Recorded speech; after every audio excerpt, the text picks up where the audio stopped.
জায়গায় নিয়ে যাবো। পাবদা এক প্লেটে 2 পিস মাছ থাকে, পমফ্রেট এক প্লেট, ওটাতেও 2 পিস মাছ, আর পোস্তর বড়া। সরকারি তো, চান্স পাই না তো সচরাচর। যদি দাদা বৌদিতে না আসা হয়। এটা হচ্ছে হেরিটেজ বিল্ডিং। ফিশ ফ্রাই কি খুব ভালো এখানে? এখানকার ফিশ ফ্রাই খুব ভালো। একটা পাবদা সব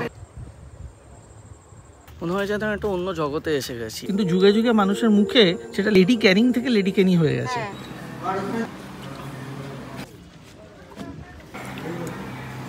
এখানে পিকনিক স্পট। সুপ্রভাত বন্ধুরা, সকলকে স্বাগত জানাচ্ছি আজকে একটা নতুন ব্লগে। সো আগে আমাদের এরকম ব্লগ অনেক হতো যে আমরা নানান জায়গাতে যেতাম, আশেপাশে একটু আউটস্কার্টসে গিয়ে নানান খাবার এক্সপ্লোর করতাম। অনেকদিন আগে এরকম ব্লগ হতো এবং আমার ব্যক্তিগতভাবে এই ধরনের ব্লগগুলো কিন্তু খুব ভালো লাগতো। তো আজকে আমরা যাচ্ছি হচ্ছে ব্যারাকপুর। আমরা খুব ক্লোজ ফ্রেন্ড ওখানে থাকে, নীলাঞ্জন আমাদেরকে ডেকেছে। ব্যারাকপুরে আগে ব্লগেও নীলাঞ্জন এসছে, আপনারা দেখেছেন। আজকে নীলাঞ্জন বলছিল বেশ কয়েকদিন ধরে যে এত তো জায়গাতে তোরা যা ব্লগ করিস, ব্যারাকপুরে একটা জায়গা রয়েছে মালঞ্চতে একবার আয়, খুব ভালো লাগবে। তো জায়গাটা সম্বন্ধে আমি খুব ডিটেলসে জানি না, নীলাঞ্জন আমাদের যখন দাঁড়িয়ে থাকবে। ভিডিওটা দেখার আগে চ্যানেলটাকে প্লিজ সাবস্ক্রাইব করে দিন। ব্যারাকপুরে আমরা অনেকবার গেছি, এটা নিয়ে আমাদের 4th টাইম হবে, কিন্তু আজকে ব্যারাকপুরে গিয়ে আমরা দাদা বৌদিতে খাবো না। আমি তোমার সানগ্লাস নিতেই ফ্লেটে এসেছিলাম। আমার সানগ্লাসটা তোর সানগ্লাসটা তুই ফেলে এসেছিস। ব্লুকে নিয়ে আস, 2 মা গেছে মামির বাড়িতে, আমরা ফিরে সন্ধ্যাবেলা ব্লুকে দেখাবো। প্রথমে তো আমাদের বাইকে যাওয়ার কথা ছিল, তো সেটা শুনে 2 মাই খুব চিন্তিত ছিল। তারপর যখন দেখলো আমরা গাড়ি নিয়ে বেরোচ্ছি, বললো যাক বাঁচা গেছে, বাইকে যাওয়া হচ্ছে না। বাট নেক্সট ট্রিপটা ইচ্ছে আছে চন্দননগর বাইকে যাওয়ার, যেটা রাহুল বলছিল চন্দননগর যাবো বাইকে। আমার বাইকে ভালোই লাগে। চিংড়িয়াটার যে ব্রিজটা সামনে আসছে, আমরা যখন আগে রেগুলার অফিস যেতাম ওই জায়গাটা আমাদের জন্য একটা মানে হরর ছিল, এত জ্যাম হতো এইখানে। এখন তো আর রেগুলার অফিস যাওয়ার ব্যাপার নেই। এতক্ষণে আমরা এলাম হচ্ছে লেক টাউন। সো আমরা এই বেলগড়ি এক্সপ্রেস বেরিয়ে এখন ডানলপ ঢুকে ফার্স্টে নীলাঞ্জনকে পিক করব। নীলাঞ্জন আসলে ব্যারাকপুরেই লোকাল, ওখানেই ওর জন্ম। তারপর ওর সাথে আমরা একটু ব্যারাকপুরটা ঘুরে টুরে তারপর লাঞ্চে যাব। কাজরি আর একটু হলে ম্যাপ দেখে আমাদেরকে ডানকুনিতে উঠিয়ে দিয়েছিল। আমার দেখার দরকার হয় না, আমি জানি। আমি এবার তো ডানলপ থেকে বাদিক নিয়ে নিতে হবে। পানিহাটি এসে গেছি, এই সোদপুর। আর এখানে তেল শেষ হয়েছিল, একটা পেট্রোল পাম্প থেকে তেল নিচ্ছে। নেক্সনের সামনের চাকাটায় বহুত প্রবলেম করছে, হাওয়া বারবার বেরিয়ে যাচ্ছে, আর মনে হয় এটাতেও লিক হয়েছে। টিউবলেসে এই সমস্যাটা হয় না যে লিক হলে সঙ্গে সঙ্গে সারাতে হবে, কিন্তু ওয়ার্নিং আসছিল। তো নীলাঞ্জন আমাদের বন্ধু অনেক দিন ধরে, তো নীলাঞ্জন ব্যারাকপুরেই থাকে। নীলাঞ্জন আজকে ব্যারাকপুরটা দেখাবে, ঘোরাবে। আচ্ছা, আমি মালঞ্চটা দেখলাম, তো ওটা একটা লজ। ওটা ওয়েস্ট বেঙ্গল গভর্নমেন্টের একটা প্রপার্টি। হচ্ছে ওটার নাম হচ্ছে মঙ্গলধারা ট্যুরিজম প্রপার্টি। বাদিকে যাবেন, হ্যাঁ বাদিকের গলিটা। ওটা ওখানে থাকার জায়গা আছে, প্লাস একটা রেস্টুরেন্ট আছে ভেতরে। ক্যান্টনমেন্টে যাবো। আচ্ছা, ক্যান্টনমেন্ট আগে পরে যাবো, আগে খেয়ে নিই এটা। আচ্ছা হ্যাঁ, তাহলে খেয়ে নিই আগে। এই দিকটা কি আমরা আগে এসেছি? হ্যাঁ, এদিকে এসেছি। সেই মনে আছে অন্নপূর্ণা মন্দিরে গেছিলাম? হ্যাঁ, ওই রাস্তাতেই যাচ্ছি আমরা। ওটা বাদিকে, আমরা ডান দিকে ঢুকে যাবো।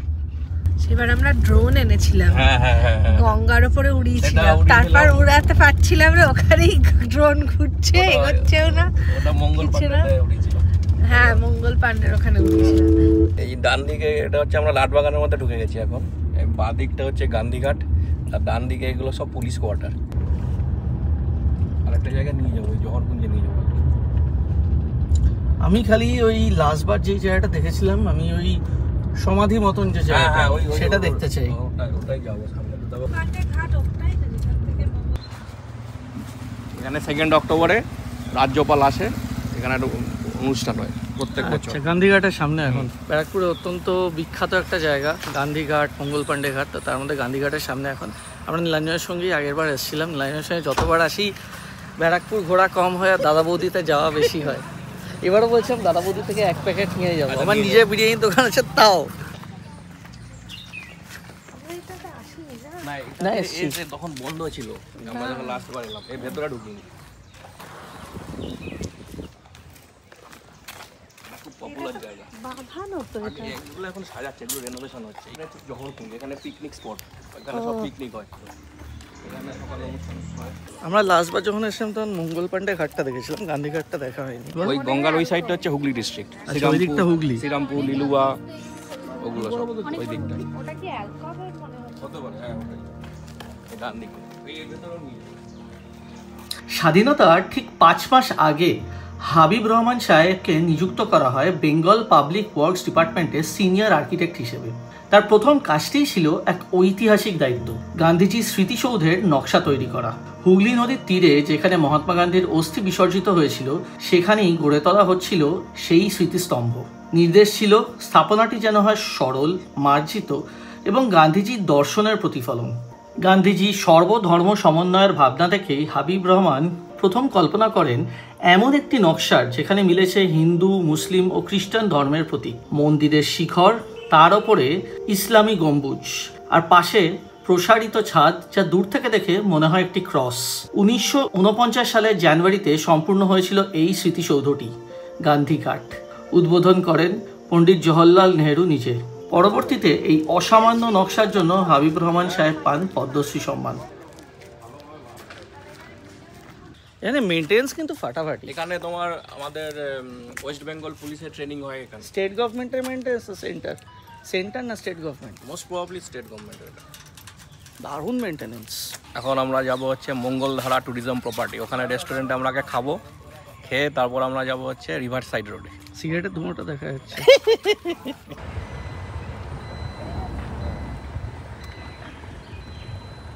একটা রিসোর্ট নাকি কাইন্ড অফ লজ? হ্যাঁ, সরকারি তো? সরকারি।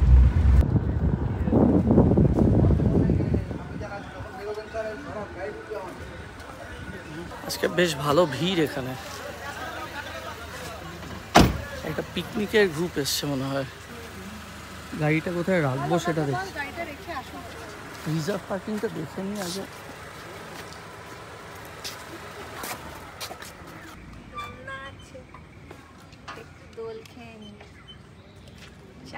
পাই না তো সচরাচর। এই গাছটা দেখেছিস কি বড় গাছ, বট গাছ। ফার্স্টে বললি জায়গাটার নাম মালঞ্চ। হ্যাঁ, বাট এখানে তো মঙ্গলধারা লেখা। প্রপার্টিটা হচ্ছে মানে ওয়েস্ট বেঙ্গল গভর্নমেন্টের প্রপার্টিটার নাম হচ্ছে মঙ্গলধারা ট্যুরিজম প্রপার্টি, আর মালঞ্চ হচ্ছে তোর রেস্টুরেন্ট। আচ্ছা,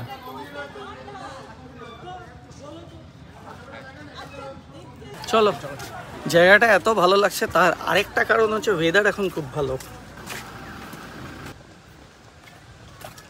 আচ্ছা, রেস্টুরেন্টটা এটা? এই যে রেস্টুরেন্টটা এদিকে, এইখানেও মানে ঘর আছে এই যে লঞ্চের মধ্যে। আচ্ছা, হ্যাঁ, একবার এখানটায় আছি আগে, এখানটায় ঘুরে। তো আমাদের যেই প্ল্যানটা হচ্ছে আমরা কি এখানের যে রুম সেখানেই উঠবো? হ্যাঁ, এখানে উঠতে পারি। আবার এই ধরে এখানেও ভেতরে ঘর আছে। না, লঞ্চের মধ্যেই থাকবো। লঞ্চের মধ্যে থাকবো। হ্যাঁ, থাকার রুম। যদি বন্যা টন্যা না হয় লঞ্চে থাকাই যায়। রুম দেখিয়ে দে।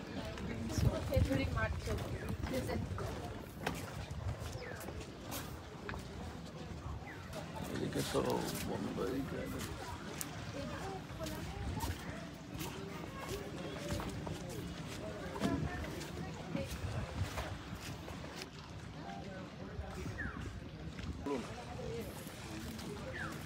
খাবার রেস্টুরেন্ট আছে ওইদিকে।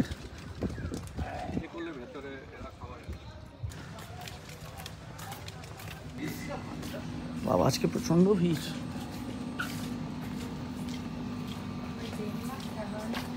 রেস্টুরেন্ট এটাই না, সামনে একটা রেস্টুরেন্ট।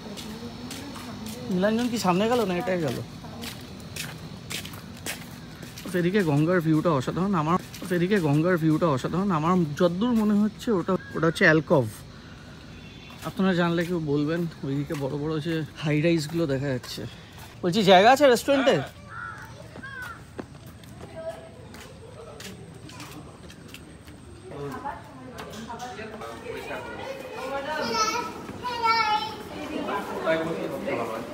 যেখানে ওই ধারগুলো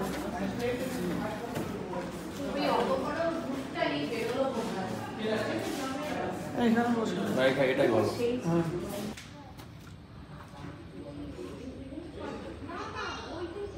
ফিশ ফ্রাই কি খুব ভালো এখানে? এখানকার ফিশ ফ্রাই খুব ভালো। সবাই বলে মাটন না খেতে, কিন্তু এই মাটনের ছবিটা দেখে আমার এত লোভ লাগছে। হ্যাঁ, আমাদের মাটনের, বাঙালি মাটনের ধনেপাতা। আরে গার্নিশিং এর জন্য দিয়েছে। নাল্লি পিসটা দেখেই তো মানে খিদের পেটে এরকম নাল্লি পিস দেখলে। কিন্তু এখানে সার্ভিসটা একটু স্লো। প্রপার্টি হলেই সার্ভিস স্লো, সব কিছুই স্লো হবে। এটা কিন্তু বিতর্কের বিষয়, যেটা তুই বললি। এখন বিতর্কের কি আছে, তাও এখন কিছু গভর্নমেন্ট ব্যাংকস ভালো হয়েছে, আগের তুলনায় বেটার। আগে এসবিআই কীভাবে ট্রিট করতো কাস্টমারদের, অনেকে বলুক না, নিজে কমেন্ট করেই বলতে পারবে। যারা হয়তো এখানে এসবিআইতে আছেন তারাও অনেকে বলতে পারবে। আমার নিজের বন্ধু এসবিআইতে আছে। আচ্ছা, নীলাঞ্জনের মতামতটা নেবো একটু। কি না, সেটা ঠিকই বলেছে কাজরি। মানে কি? অনেক এসবিআই সব প্রপার্টি, গভর্নমেন্ট প্রপার্টি মানে এতটা অ্যাক্টিভ নয়, প্রোঅ্যাক্টিভলি হয় না এখানে। মানে কিছু কিছু জায়গায় অনেক স্লো কাজ করে। প্লিজ আপনাদের মতামতটা জানাবেন। আমি কিছু বলবো না, আমি বললেই সেটা নিয়ে ডিবেট হয়ে যায়, অনেক কিছু বলা হয়। আমি কিছু বলবো না, আমি আপনাদের মতামত জানতে চাইবো। এখানে ব্যাপারটা হচ্ছে সার্ভিসটা প্রচণ্ডই লেট। আমরা বসে আছি অনেকক্ষণ ধরে, আমাদের কোনো মেনু টেনুও দেয়নি এখনও। কিন্তু মেনু নেই। ফাইনালি আসছে। কি আসছে দেখি?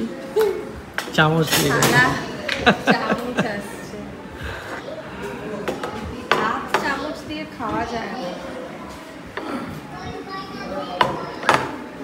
ধরুন আপনার খাবার আসতে অনেক লেট হবে, তার আগেই যদি আপনাকে প্লেট আর চামচটা এসে দিয়ে যায়, আপনি ভাববেন এই বুঝি এসে গেল খাবার, তো আপনি অতটা অধৈর্য বা রেস্টলেস হবেন না। তো সেটাই হয়েছে এখানে, প্লেটটা দিয়ে গেছে, চামচ দিয়ে গেছে। ভাই এর থেকে তো আমরা দাদা বৌদিতে খেয়ে নিতে পারতাম। বিরিয়ানি খেলেই পেট ভরে যেত। ফাইনালি এসে গেছে খাবার, যা মনে হচ্ছে। আচ্ছা, আমরা তো বলে দিয়েছি একটা পমফ্রেট, একটা পাবদা, সব কিছুই 2 পিস করে দিয়েছে, সাফিসিয়েন্ট কোয়ান্টিটি।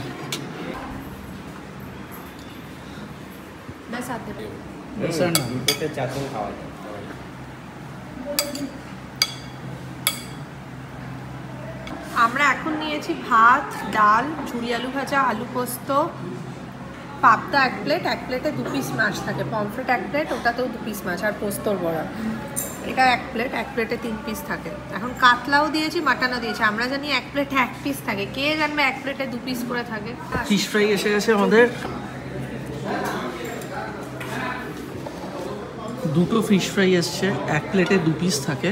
ফিশ ফ্রাই আমাদের 1 প্লেট আসছে। হ্যাঁ বলো।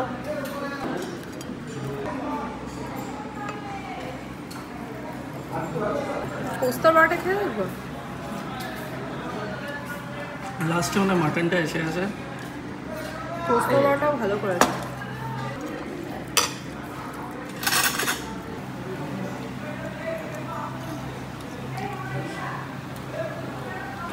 সময় লাগিয়েছে কিন্তু খাবারটা দারুণ, পিওর কলকাতা বেটতে। ডালটা মুগ আর মুসুর মেলানো। খাবারটা সত্যিই ভালো, সত্যিই স্ট্যান্ডার্ড। একটু ঠান্ডা হয়ে গেছে। আমি এটা বলতে চাইছিলাম যে শীতকাল তো, ওই জন্য খাবার একটু ঠান্ডা হয়ে গেছে, নয়তো মানে ওরা দিয়েছিল অনেকক্ষণই। আমার পোস্তর বড়াও দারুণ লেগেছে। পোস্তর বড়া কিন্তু সাইজে বেশ বড়, আর 1 প্লেটে থাকে হচ্ছে 3 পিস। একদম গরম। ব্যারাকপুর মানে শুধুই দাদা বলবেন। ফিশ ফ্রাইটা কেমন? সত্যিই ভালো খেতে হবে। এমনি এখানে নয়, মানে আমার মনে হয় ওয়েস্ট বেঙ্গল গভর্নমেন্টের যেগুলো আছে প্রপার্টিগুলো, সব জায়গায় ফিশ ফ্রাইগুলো মনে হয় ভালোই হয়। পোস্তর বড়া দিয়ে ভাই ভাত মেখে খেতে দারুণ লাগে। আলু পোস্তটা দেখেই মনে হচ্ছে ভালো হবে।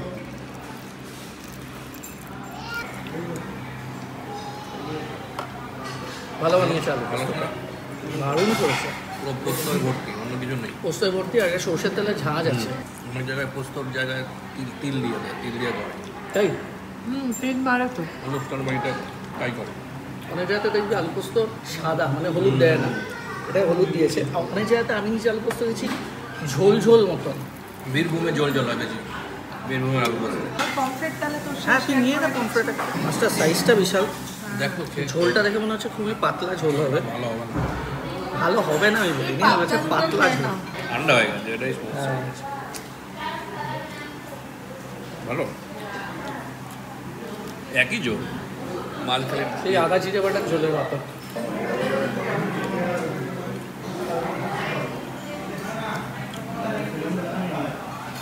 মাছটা ভালো, তবে একটা ফ্রেশ মাছ, এটা মানে অনেক 2-3 দিনের রাখা উচিত। ভালো, এমনি ভালো তো, ভালো। ঠান্ডা হয়ে গেছে শুধু, ঠান্ডা হয় অনেকক্ষণ রাখা আছে। আমি ভাত আমি আর খাবো না, তাহলে খেতেই পারবো না। এখনো মাটন বাকি। তোরা আছিস তো, তোরা খেতে পারবি। মাটন 3 পিস আছে, 3 জনের 3 পিস। হ্যাঁ, মাছ ভালো। হ্যাঁ, মাছটা ভালো। মাটনের ডাক বাংলাতে 3 পিস আছে, আমরাও এখানে 3 জন আছি, এক একজন এক এক পিস করে মাটন। ডিম আমি খাবো না, ছোট্ট একটা পিস, এটাই এনাফ। কাজল নিয়ে নাও। ডিম নিয়ে নিচ্ছি আমি। ডিম খাবে না? না করে নাও। ঠিকঠাক। একটু বেশি পাতলা হয়ে গেছে। কি বলছো? একটু বেশি পাতলা হয়ে গেছে। এটা হচ্ছে সবটাই হাড় আর চর্বি, ভালো বিষয় নেই কিছুই। চর্বিওয়ালা মাটন একদম পছন্দ করি। যদি আমাদের রেওয়াজিতে রেওয়াজি পিস পাওয়া যায়। আমরা ঠিকঠাক, সেরকম একটা লাগে না। মাটন আর ভাত খাচ্ছি, দেখুন এই যে ঝোল আর ভাত, কারণ মাটনে ফার্স্ট অফ অল শুধু চর্বি, আর সেকেন্ড অফ অল মাটন প্রচণ্ড শক্ত। চাটনি পাঁপড়টা দারুণ ছিল লাস্টে। এবার বেরোবো, খাওয়া শেষ। মানে ব্যারাকপুর ট্রিপের বেশিরভাগটা সময় খেয়েই কাটিয়ে দিলাম। সব কিছু ভালো ছিল, খুব ভালো খেলাম, এক্সেপ্ট মাটনটা। মাটন খাওয়া হয়নি, কিন্তু মাছগুলো খুব ভালো ছিল। সার্ভিসটা একটু তাড়াতাড়ি, একটু ফাস্ট আর একটু প্রম্পট হলে খুব ভালো হয়। কিন্তু জায়গাটা সিনিক বিউটি এতটা সুন্দর, আর খাবারগুলো সত্যিই, মাছগুলো এতটা ভালো যে সব কিছু ভুলিয়ে দেয়। ফুল ক্লান্ত হয়ে গেছিস বল খেয়ে? বেশি খাবার দিয়ে দিয়েছে। সব জায়গায় কি হয়, সবসময় আমরা ভাবি যে মাটনটাই শো স্টপার হবে, এখানেও তাই। আমরা ভেবেছিলাম মাটনটা শো স্টপার হবে, বাট ওটা শো ক্র্যাশার হয়ে গেছে। মানে জঘন্য একেবারে মাটনটা। বাকি সবকটা আইটেম স্ট্যান্ডার্ড, ভাল লেগেছে। সূর্যের আলোটা পড়ছে, আর এখন তো একটু শীত শীত ভাবটা এসছে। একটুও শীত লাগছে না কাজরি? শীত নেই, ইটস আ প্লেজেন্ট ওয়েদার।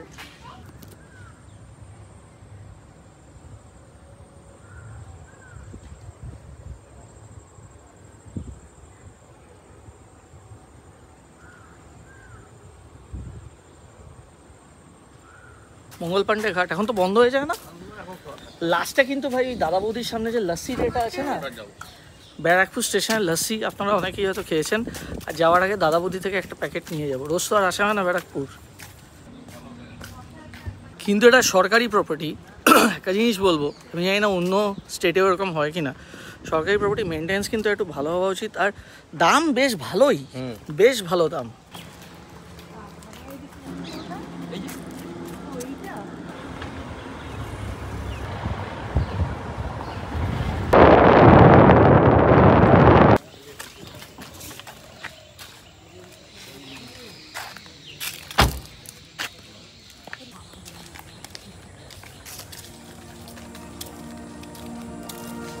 ব্যারাকপুরের এই নিরিবিলি স্থানে অবস্থিত লর্ড চার্লস ক্যানিং ও লেডি শার্লট ক্যানিং এর সমাধি।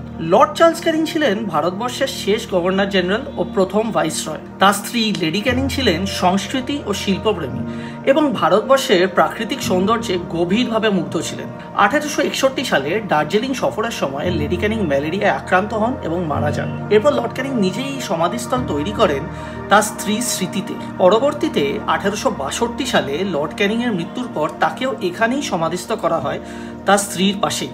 আজ এত বছর পরেও এই স্থাপনা ইতিহাসের এক গুরুত্বপূর্ণ নিদর্শন, যা 19 শতকের ব্রিটিশ স্থাপত্য রীতি ও ব্যক্তিগত স্মৃতির এক অনন্য মেলবন্ধন বহন করে।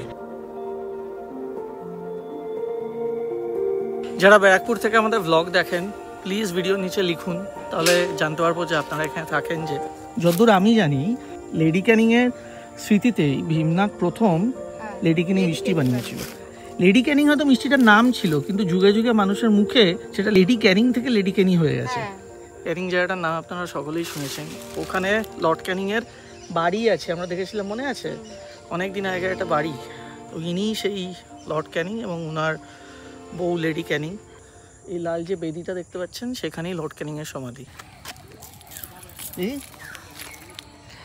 পুষটা নেই তো, পুষ আর খুঁজে পাবো না। থাক। দুল নিয়ে যে ব্যাপারটা হয়েছে, ও যখন আমার পাশ দিয়ে হেঁটে যাচ্ছে, আমি ছপ করে একটা শব্দ শুনলাম। আমি ভাবলাম উপরে গাছ থেকে কোনো ফল টল পড়েছে হয়তো। তারপর ওই লেডি ক্যানিংয়ের সমাধির সামনে গিয়ে দেখি ওর বাঁকানের দুলটা নেই। তখন বুঝলাম যে এখানেই দুলটা পড়েছিল, তারপরে সেখান থেকে নিল। অ্যাকচুয়ালি আগের বার আমরা যখন ব্যারাকপুর ঘুরতে এসেছিলাম, তখন মঙ্গল পান্ডে ঘাট আমরা অলরেডি দেখেই নিয়েছিলাম। তাই নীলাঞ্জন আমাদেরকে হঠাৎ করে বলল, চল তোদের আমাদের স্কুল দেখিয়ে নিয়ে আসি, Barrackpore government high school. So আমরা এখন এসে গেছি ব্যারাকপুর গভর্নমেন্ট হাই স্কুল। এখানে একটা রিকোয়েস্ট আছে, আপনারা যারা যারা আমাদের ভ্লগ দেখেন এবং আপনাদের মধ্যে যারা যারা এই ব্যারাকপুর গভর্নমেন্ট হাই স্কুলেতে পড়েছেন, প্লিজ ভিডিওর নিচে একটা কমেন্ট করে দিন। আমার তো এটা শুনেই কেমন একটা লাগছে যে এই বিল্ডিংটা বানানো হয়েছিল 1837 সালে, মানে সিপাহী বিদ্রোহেরও আগে। সময়ের স্রোতে অনেক কিছু বদলে গেছে, কিন্তু কিছু জায়গা আছে যেগুলো আজও স্মৃতির পাতায় অমর হয়ে আছে। আজ আমি দাঁড়িয়ে আছি সেই এক বিশেষ জায়গায়, ব্যারাকপুর গভর্নমেন্ট হাই স্কুল। 1837 সালে ব্রিটিশ আমলে তৎকালীন গভর্নর জেনারেল লর্ড অকল্যান্ডের বোন এমিলি ইডেনের উদ্যোগে এই বিদ্যালয়ের ভিত্তি স্থাপিত হয়। শিক্ষা, শৃঙ্খলা আর মানবিকতার বার্তা ছড়িয়ে দিতে তিনি এই স্কুল প্রতিষ্ঠা করেছিলেন। তখন থেকেই এই স্কুল হয়ে ওঠে বাংলা শিক্ষার এক উজ্জ্বল আলোকস্তম্ভ। আমাদের অনেক প্রিয় সাবস্ক্রাইবার এই স্কুলের ছাত্র। আজ তারা ছড়িয়ে আছে দেশ জুড়ে, কেউ ডাক্তার, কেউ শিক্ষক, কেউ শিল্পী, কিন্তু তাদের গল্পের শুরু এখান থেকে। আজ এই পুরনো গেটের সামনে দাঁড়িয়ে মনে হলো সময় হয়তো এগিয়ে গেছে, কিন্তু এই স্কুলের আবহে আজও বেঁচে আছে সেই পুরনো দিনের স্পর্শ। এটা হচ্ছে হেরিটেজ বিল্ডিং, এটা হচ্ছে মানে আমাদের হেড স্যারের রুম। এই যে সামনেরটা, এটা ব্রিটিশ আমলের তৈরি। এটাকে আমরা আগে বলতাম হল ঘর। দেখো চার্চের মতো একটা দেখতে আছে ব্যাপারটা। এখন এখন ইয়ে হয়ে গেছে একদম। এটা হেরিটেজ, এটা ইয়ে হবে, তোমার রেনোভেশন হবে, কিছু করছে না কাজ। বাবা, ভেতরে তো জায়গাটা বিশাল বড়, বাইরে থেকে দেখলে মনে হয় না এতটা বড়। ওগুলোতে আমরা ক্লাস করতাম ওই বিল্ডিং একদম। না আমি আসি, এই আমাদের যে ইউনিয়ন হয়, আমি এই আমাদের স্টুডেন্ট অ্যাসোসিয়েশন আমি অ্যাটাচ থাকি। এটা তো নতুন বিল্ডিং। এটা আমাদের, আমরা যখন 2003-5 তখন এটা হচ্ছিল, এখানে সায়েন্সের সায়েন্স, আর এগুলোতে আমরা ক্লাস করতাম। কি অবস্থা এখন, তো আগে কি অবস্থা থাকে, স্টোররুম হয়ে গেছে, আসলে মেইনটেনেন্স নেই। এগুলো হেরিটেজ প্রপার্টি, কত ভালো করে এগুলোকে রাখা উচিত। এটা করছে না, এটা করায় মানে পুরো স্যাংশন হয়ে গেছে। মানে ওইটাও কি পুরনো প্রপার্টি? ওটা মনে হয় একটু মেইনটেইন করেছে, দেখো ওটা একটু তো মানে হয়েছে অবস্থা। মানে এখন পরিষ্কার করে এখানে স্কুলে স্পোর্টস হবে। তোরা এক্স স্টুডেন্ট অ্যাসোসিয়েশনের সবাই মিলে ঠিক করছিস? সরকারের থেকে কিছু পাচ্ছি? সরকারের উদ্যোগ নেই, কিছুই নেই। রিটায়ার্ড হয়ে গেছে।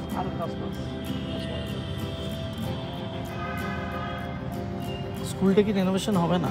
বলছে তো এটা হেরিটেজ বিল্ডিং, এটা হেরিটেজ, এটা করা উচিত, করছে না।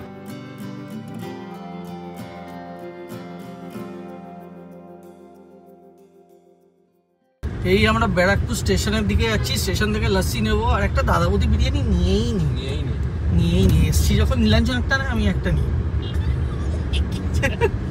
হ্যাঁ, দাদা বৌদি তো রোজ আসা হয় না, মানে ব্যারাকপুর ট্রিপটা অসম্পূর্ণই রয়ে যাবে যদি দাদা বৌদিতে না আসা হয়। খাওয়ার মতো পেটে জায়গা দিয়ে নিয়ে যাবো এখান থেকে। এটা কি পার্সেলার নেই? নীলাঞ্জন কেউ দাদা বৌদির ডাইহার্ট ফ্যান, মানে দাদা বৌদিকে কেউ বাজে বললে নীলাঞ্জনের খুব গায়ে লাগে, তাই না? এটা একটা লিগাসি, যেটা বললি এ রিপ্লেসমেন্ট হবে না কিছু। এটা তোর একটা আমার। হ্যাঁ। আচ্ছা, তো আমরা লস্যি খাইনি, এখন বেকার। এখন লস্যিতে চাপ নিয়ে লাভ নেই। আমরা এখন বেরোচ্ছি, রাস্তায় নীলাঞ্জনকে নামিয়ে নেবো, তারপর স্ট্রেট বাড়ি। Tata tata tata tata tata tata.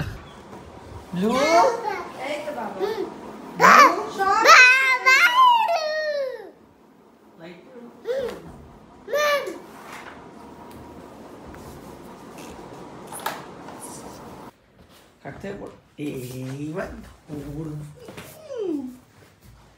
কি ব্লু দেখে দেখে দেখে দেখে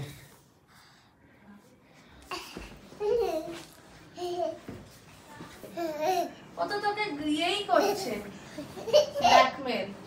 আমি রাহুলের কাছে থাকবো। এটা হলেই ব্লু দৌড়ে চলে আসবে এদিকে। যাই হোক, বাড়ি ফিরে ফ্রেশ ট্রেশ হয়েছি, বাট ভিডিওটা আজকে এখানে মতোই শেষ করলাম। নীলাঞ্জন আমাদের অনেক দিনের বন্ধু, এবং ভিডিওটা আজকে মতো এখানে শেষ করলাম। ভালো লাগলে লাইক করবেন, চ্যানেলটাকে সাবস্ক্রাইব করতে ভুলবেন না। টাটা।